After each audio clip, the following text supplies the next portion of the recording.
मनुष्य को केवल अपने कर्म पर ही विश्वास करना चाहिए। कर्म श्रेष्ठ होगा तो फल भी वैसा ही प्राप्त होगा। मनुष्य जिस भी देवी देवता की पूजा में विश्वास रखता है, मैं उसका विश्वास उसी देवी देवता में दृढ़ कर देता हूँ। यह सृष्टि कर्म क्षेत्र है। बिना कर्म किए यहाँ कुछ भी हासिल नहीं हो सकता। मनुष्य के दुख का कारण उसका मोह है। वह जितना अधिक मोह करेगा उतना ही अधिक कष्ट भी भोगेगा। ईश्वर ही भूत, वर्तमान और भविष्य के सभी प्राणियों को जानता है, किंतु वास्तविकता में उस परमात्मा को कोई नहीं जानता। अपने मन को नियंत्रित करना सीखो, नहीं तो यह आपका शत्रु बन जाएगा।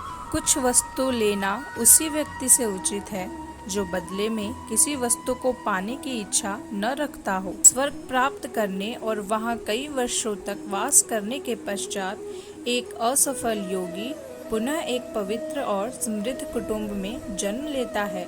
धरती पर मनुष्य का जन्म किसी विशेष उद्देश्य के लिए होता है, और जो उस कर्म से वंचित रहता है उसे मोक्ष नहीं मिल पाता है। भाग्य के भरोसे केवल वही लोग बैठे रहते हैं जो जीवन में कुछ करने के लिए अंदर से प्रेरित नहीं होते।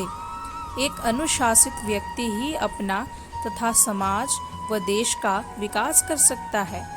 केवल मन ही किसी का मित्र और शत्रु होता है, इसलिए मन पर नियंत्रण होना अति आवश्यक है। हमारे बुरे होने का कारण और हमारे दुख का कारण हमारे बुरे कर्म ही हैं। कोई भी दुख इस संसार में इतना बड़ा नहीं है जिसका कोई उपाय न हो, लेकिन मनुष्य प्रयत्न ही नहीं करना चाहता। वह जल्दी ही हार स्वीकार कर लेता है। जो चीज हमारे दायरे से बाहर हो उसमें समय गंवाना मूर्खता ही होगी। श्री कृष्ण कहते हैं, मैं सभी प्राणियों के हृदय में विद्यमान हूँ। श्रेष्ठ बनना भी एक महानता है, क्योंकि समाज में लोग श्रेष्ठ पुरुषों का ही अनुसरण करते हैं। व्यक्ति के अंदर विश्वास और भावना उसके पर्यावरण के अनुसार ही विद्यमान होते हैं। मुक्ति का मुख्य द्वार केवल भगवत भक्ति ही है, जिसे सभी को स्वीकार करना चाहिए।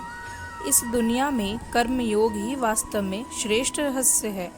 अपनी बुद्धि का प्रयोग हमेशा समाज कल्याण के लिए निस्वार्थ भाव से करना चाहिए।